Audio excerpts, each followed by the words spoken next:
ভালো।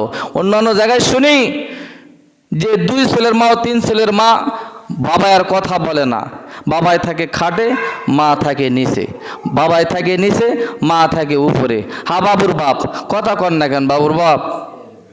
সব কিছু নষ্ট হয়ে যায়। আমার ভাইয়েরা, আপনি একটা জিনিস চিন্তা করেন, কথাও সময় শর্ট, কথাও শর্ট।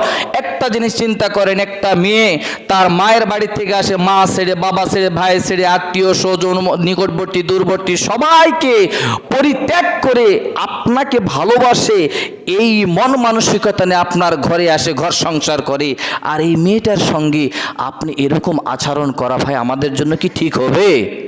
সবাই বলেন ঠিক হবে? আজকের পর থেকে আমরা সবাই ভালো আচরণ করব, বলেন আলহামদুলিল্লাহ, বলেন আলহামদুলিল্লাহ।